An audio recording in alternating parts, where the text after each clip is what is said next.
Y bueno, se ha comparado lo que es el uso de soluciones hiperosmolares y el manitol. ¿Cuál es mejor? Tiene mejor efecto en este caso el suero hipertónico al 3% que el manitol por los efectos secundarios que normalmente nosotros tenemos con el manitol. Ahora, ya saben ustedes que el suero hipertónico, ya les dije que en los centros hospitalarios de trauma de gran volumen, pues sí tienen la solución ya preparada. Solamente nosotros le decimos a enfermería la cantidad que se la tienen que poner para que se pueda administrar en el paciente. En los demás hospitales del sector salud en México casi no la hay. Lo tenemos que hacer. ¿En qué tipo de edema? En edema de tipo citotóxico y en edema de tipo vasogénico. Pues obviamente se utiliza para mejorar la sintomatología del cráneo hipertensivo, ¿verdad? Tiene efectos secundarios, obviamente, aumenta la osmolaridad de plasma. Al meterle más sodio, pues generamos en este caso una hipernatremia. La hipernatremia como tal, acuérdense ustedes que el sodio es una solución osmótica y con esto va a condicionar una expansión intravascular. Con esto, pues vamos a tratar de disminuir el requerimiento en el aporte hídrico. Si yo tengo un paciente chocado y en este paciente pues tiene edema cerebral, pues bueno, le va a ayudar porque no voy a utilizar muchos líquidos para, en este caso, aumentar la presión arterial. En este diagrama tenemos el paciente que tiene, en este caso, un edema de tipo citotóxico o vasogénico, donde sabemos que en este caso tenemos agua, ¿verdad? De más en este caso en el contenido. Entonces, aquí tengo yo el sodio, que es la concentración normal, ¿ok?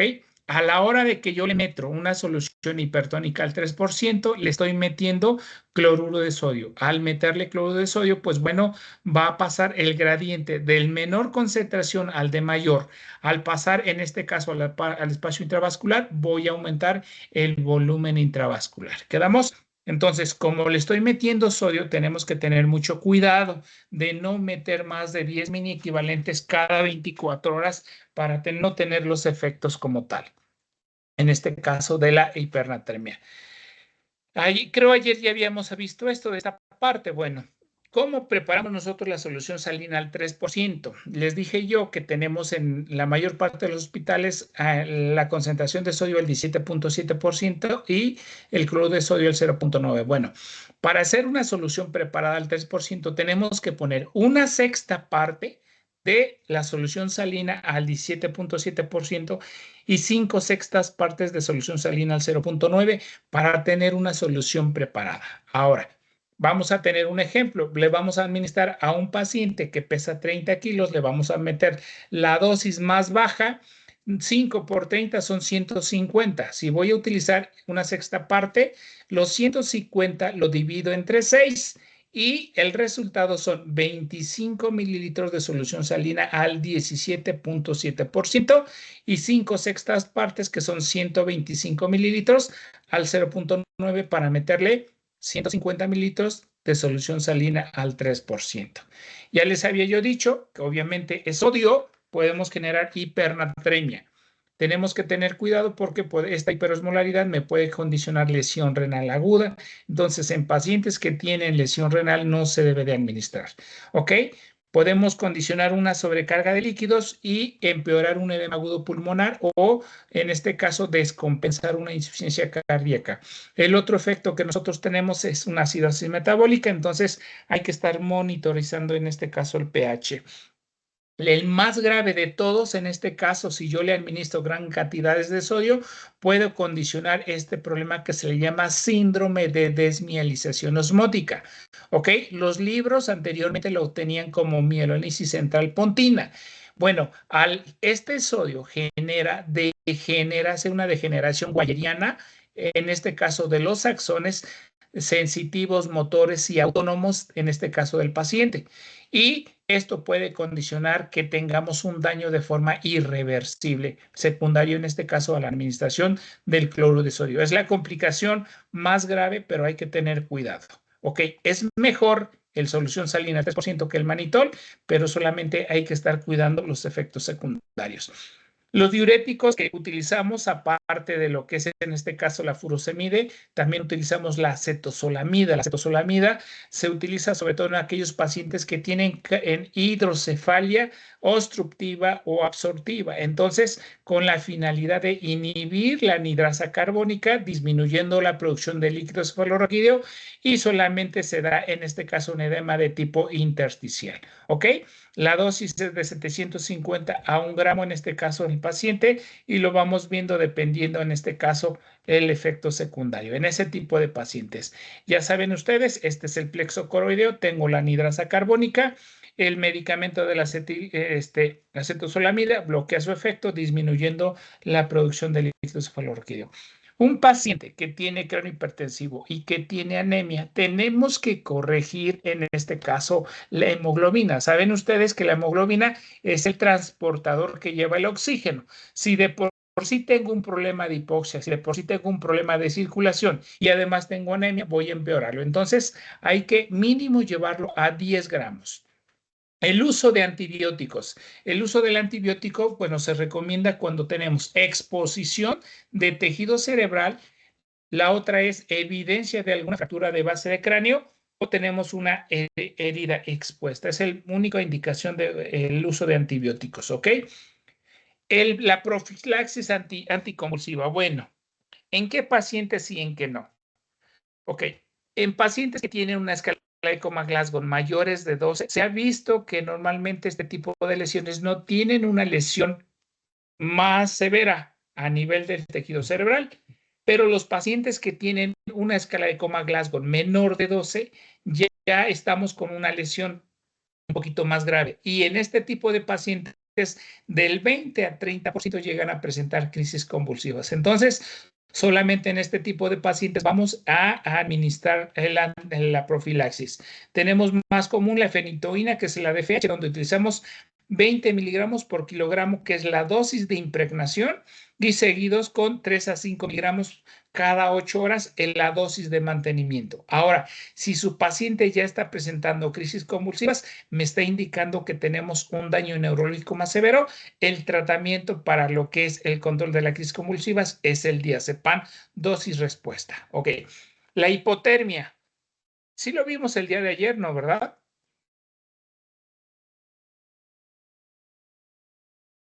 Hola, hola. La hipotermia es una Doc, terapéutica sí, esa parte. es una terapéutica que utilizan en los centros hospitalarios de trauma. No todos los centros hospitalarios la realizan, al menos yo nunca he visto una forma de tratamiento, la verdad, pero la mencionan en este caso en el manejo en este caso del cráneo hipertensivo. Y pues bueno, aquí mencionan ellos que hay que hacer una reducción controlada de la temperatura, ¿ok? Sobre todo a nivel de la temperatura corporal central, más o menos a 33 o a 32 grados. ¿Por qué? Porque se ha visto que por cada grado centígrado que nosotros descendamos en el paciente, disminuye la tasa metabólica al 5%. Esto le llaman la ley de Van Hout-Arrhenius, en la cual todas las funciones bioquímicas intracelulares disminuyen.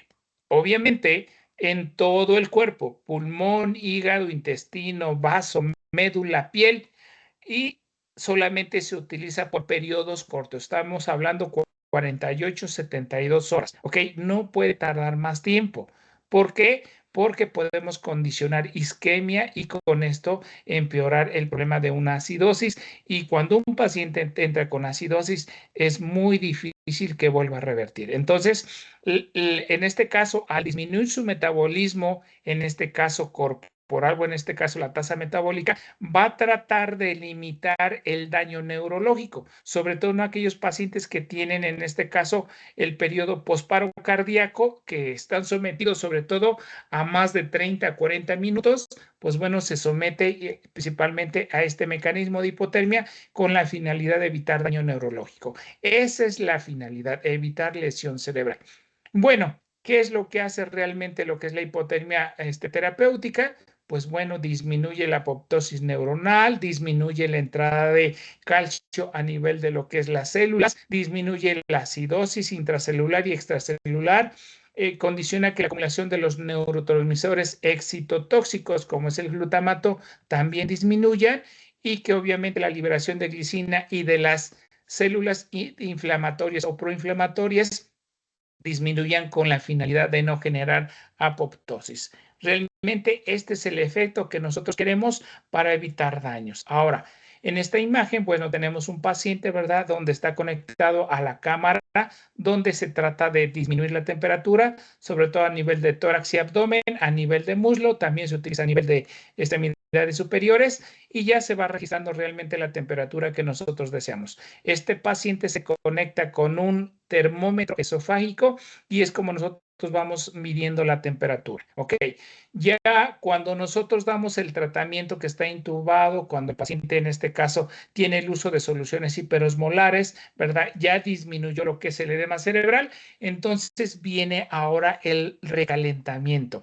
El recalentamiento, pues bueno, el personal de UCI ya sabe cómo va a ser, entonces es un recalentamiento programado y se hace de forma lenta, de 0.25 grados centígrados por hora hasta llegar a los 36. Si lo calientan de manera rápida, pues bueno, en este caso se van a liberar mediadores inflamatorios y sobre todo ácido láctico que puede repercutir a nivel central. Entonces, tiene que ser programado.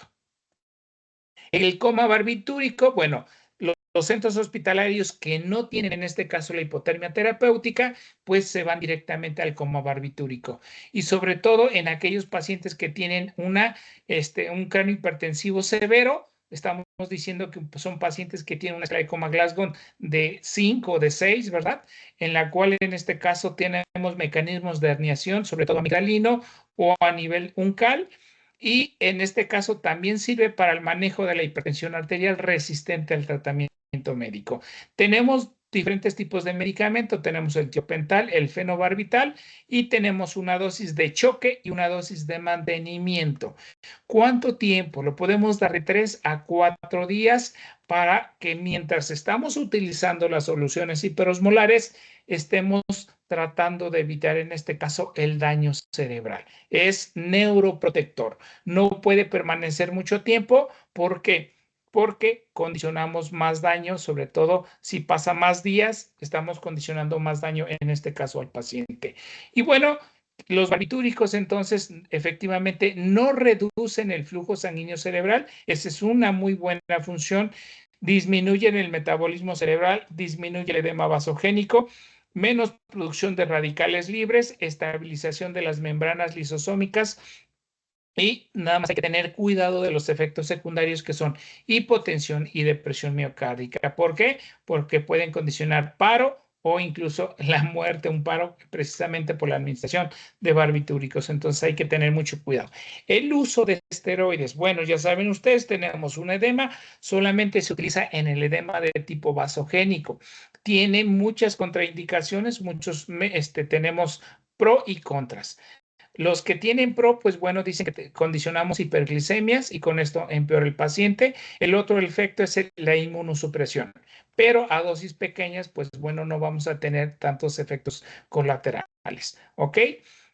No se utiliza en pacientes que tienen hemorragias intracerebrales. La dosis de mantenimiento es de 0.5 a 1 miligramo por kilogramo. La dexametasona, pues la puse yo aquí, pero también podemos utilizar hidrocortisona o metilprednisolona. En los cuadros severos de edema, también podemos utilizar los otros dos de hidrocortisona y metilprednisolona. Tratar de corregir hidroelectrolíticamente al paciente, tenerlo con normovolemia, con gasometría, con electrolitos de control para evitar las altas o las bajas, en este caso, de los electrolitos. Es muy importante esto.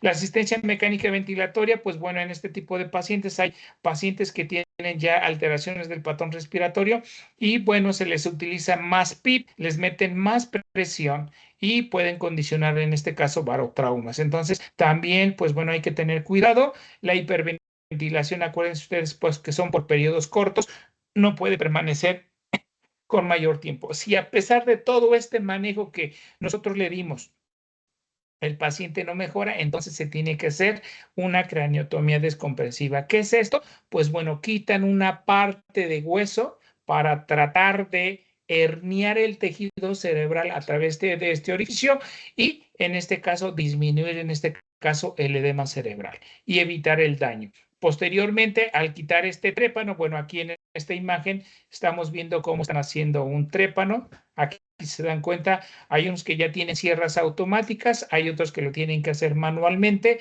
pero se hacen en este caso 4, 5, 6 orificios y posteriormente con una sierra caladora, pues bueno, lo utilizan realmente el corte para quitar esta parte ósea. Esta parte ósea se tiene que dejar por debajo de la piel y ahí se queda para que se mantenga en este caso con circulación y con temperatura. Hay pacientes que se les necrosa esta parte de hueso y pues bueno, se queda así completamente en este caso solamente cubierto con piel. Ya una vez que empieza a mejorar la presión arterial, la presión cerebral, entonces le vuelven a colocar su parte de hueso que le habían quitado. Tenemos el otro, la derivación ventrículo-peritoneal. Ya saben ustedes, en este caso drena lo que es el líquido cefalorraquídeo por medio de un trépano. Aquí hacen un orificio, colocan un catéter a nivel intraventricular, conectan en este caso un sistema que va conectado hacia lo que es el ventrículo para que drene el líquido cefalorraquídeo. Acuérdense ustedes que es muy importante que solamente se utiliza en cierto tipo de pacientes. La punción supraracnoidea, pues muchas de las veces sí ayuda a mejorar la presión intercerebral, pero el inconveniente es la herniación amigdalina cerebelosa a nivel del agujero magno, que pues muchas de las veces hay veces que pacientes se llegan a morir precisamente por este tipo de herniación. Los anestesiólogos, cuando nosotros les pedimos una punción subaracnoidea, siempre preguntan por qué es y si tienen el inconveniente de un cráneo hipertensivo, simplemente no lo realizan. Entonces, se comenta que sirve para eso, para descomprimir, pero tienen el efecto secundario de una herniación amigdalina. Entonces, el pronóstico es reservado para la vida y para la función, dependiendo el tiempo que nosotros nos demos cuenta para dar el manejo. Y reservado en base a la etiología. Hay pacientes que tienen tumoraciones que muchas de las veces van a culminar con la muerte. La mayor parte de las lesiones benignas o traumáticas tienen mejor pronóstico que el resto de las patologías. Entonces, hasta aquí vimos lo que es cráneo hipertensivo. Y pues bueno, si se dan cuenta, ya vimos la parte de la fisiopatología. Ahorita ya va a ser mucho más rápido que el resto de los temas para que ustedes puedan en este caso acceder, comprender. Va a ser mucho más rápido. El que va a exponer el tema, por favor, ya está, para que empiece a exponer su tema. ¿Sí está? Sí, doctor. Adelante. ¿Preguntas que tengan mientras su compañera va poniendo el tema?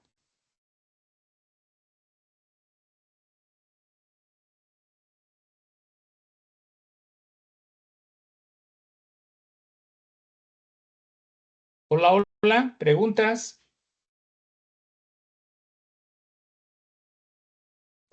No, bien, doctor, gracias. Disculpe, doctor. ¿Sí? Yo tengo una pregunta.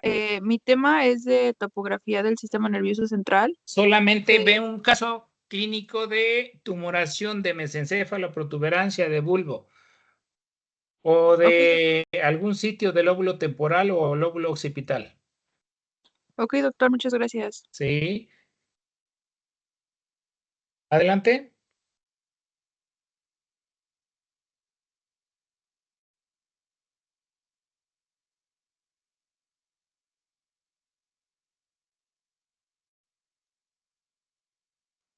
¿Ya se ve en mi pantalla, doctor? ¿Sí?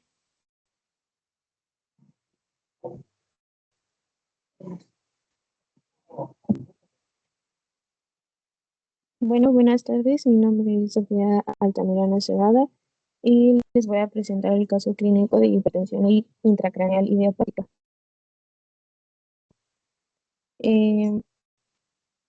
Se trata de un hombre de 39 años que acudió a la consulta externa por presentar cefalea aguda con empeoramientos durante el último año y náuseas durante los últimos 2 días. Menciona que la cefalea se localizaba en las áreas parietales bilaterales con una intensidad leve o moderada. Esta iba a estar acompañada de náuseas, visión borrosa y el paciente niega la toma de analgésicos para el alivio del dolor. Como antecedentes personales y familiares, menciona que tiene hipertensión arterial con diagnóstico de hace 5 años y niega alcoholismo o tabaquismo. También menciona que tiene antecedentes familiares de hipertensión arterial. ¿Qué medicamento toma para la presión? Menciona que no tiene ningún tratamiento, doctor. Ok. ¿Su índice de masa corporal y su actividad a qué se dedica?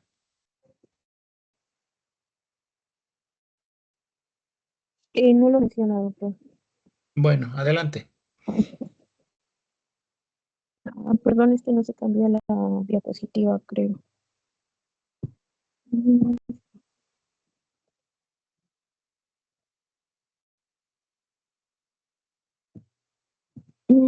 Bueno, continuando con el examen físico al ingreso al hospital, se menciona que hay una tensión arterial de, perdón, ahí me faltó la diagonal, de 185/95 milímetros de mercurio. Se determina por medio de un examen de fondo de ojo que hay un papiledema bilateral y el resto de la exploración menciona que es normal. Se le realizaron laboratorios al ingreso y se menciona que en la TAC va a haber infracciones cerebrales alrededor de los ventrículos. El fondo de ojo menciona edema prominente bilateral del disco óptico con pequeñas hemorragias retinianas alrededor del disco óptico del ojo izquierdo. Esta es la TAC y por lo tanto con la TAC y con el resto de la historia clínica hay una sospecha diagnóstica. Cuando de se hipertensión refieren a infracciones, ¿qué es? Mm,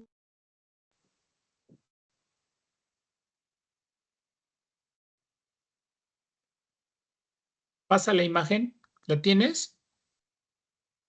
eh, espérenme, doctor. Es que está. No, doctor, se borró. Ok, ahí No está. es. ¿No tienen la tomografía? Sí, la tomografía es esta, doctor. Es esta. Comenta sobre esto. Sí, se menciona que hay em, que se ven infartos cerebrales y mm,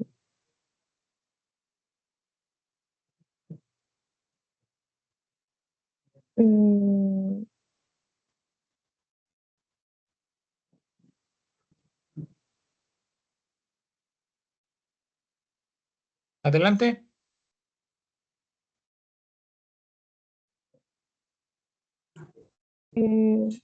no, doctor, no sabría explicar la tomografía. Por eso, pero ¿qué son infracciones? ¿Son zonas hiperdensas, zonas hipodensas? Ahí me estás mencionando con la flecha morada, quiero pensar, que son zonas hiperintensas. ¿Qué quiere decir?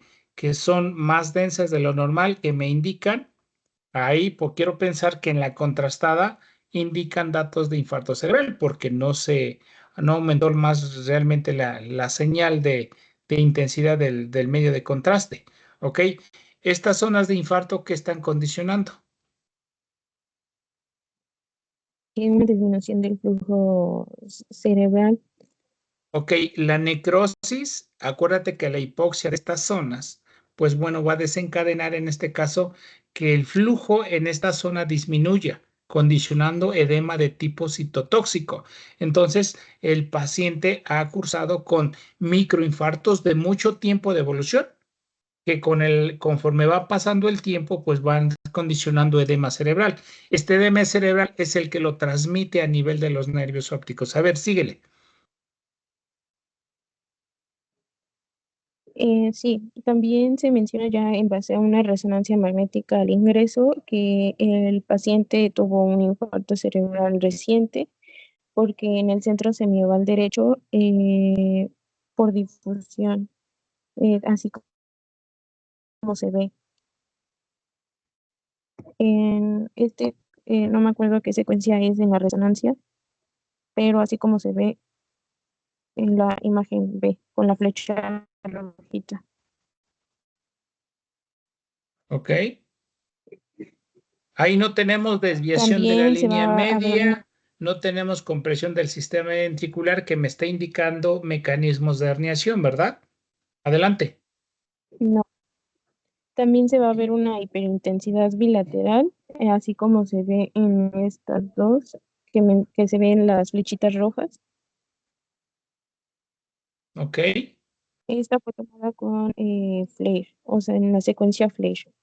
Y se va a ver laguna periventricular en las imágenes de ponderación con secuencia de 1 de la E hasta la I, así como se ve.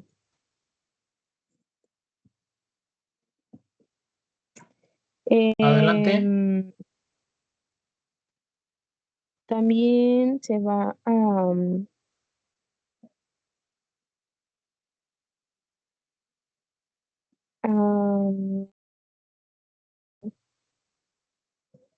ver que los ganglios basales y los esparios periventriculares van a estar reducidos, así como se ven.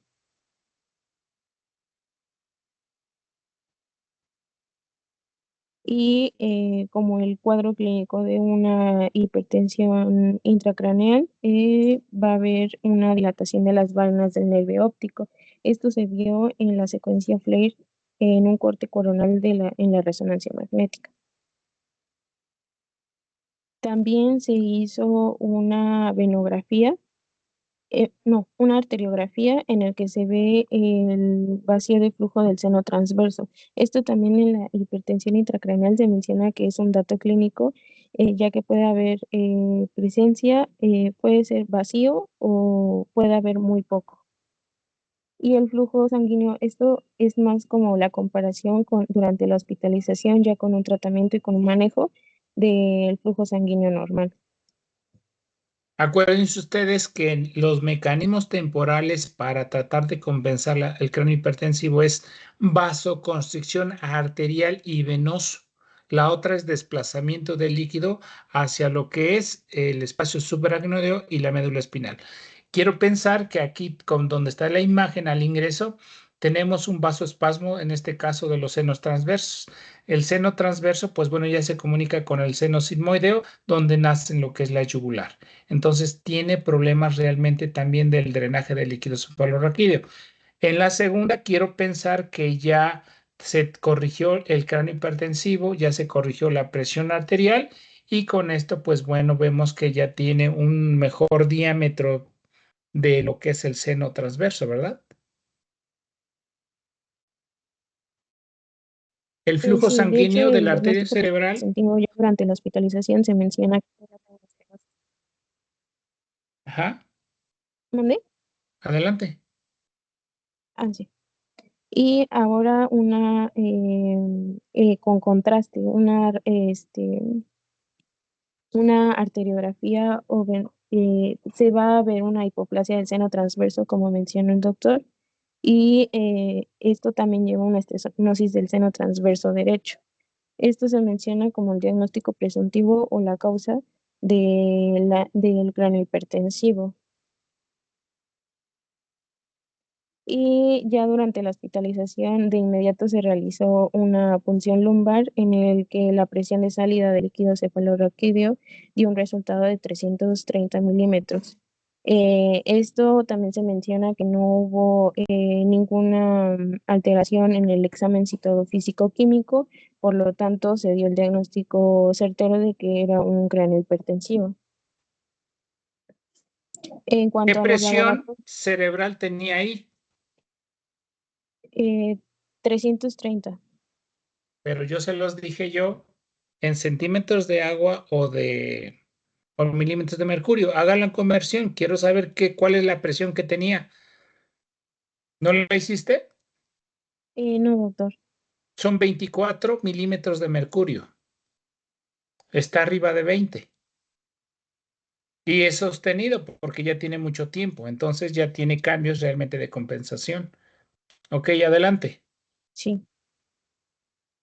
Y en cuanto a los laboratorios, se le realizaron análisis de sangre rutinarios, de orina, proteína C reactiva, glucosa, y todo salió prácticamente normal.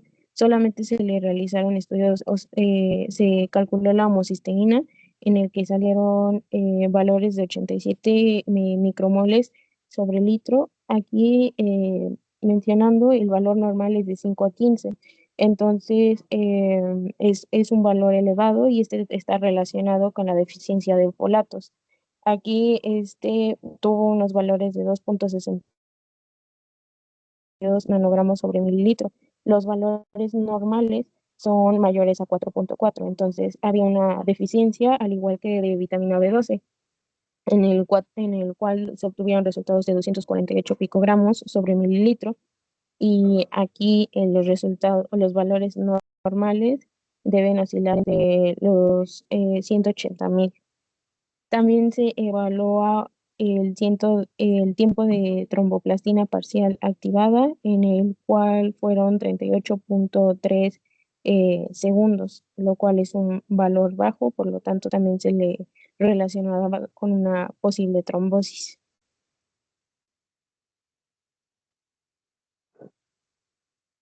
Como diagnóstico presuntivo fue hipertensión intracraneal asociada a estenosis del seno transverso y enfermedad cerebral de pequeños vasos, y también relacionada con la hiperhomocisteinemia y la hipertensión, que ya tenía como enfermedad de base. Y como tratamiento se le dio una inyección de mannitol con folato para aumentar los valores de los folatos junto con la vitamina B6 y vitamina B12. También se inició con terapia antiplaquetaria con aspirina, terapia antiesclerótica con atorvastatina y antihipertensivos con amlodipino.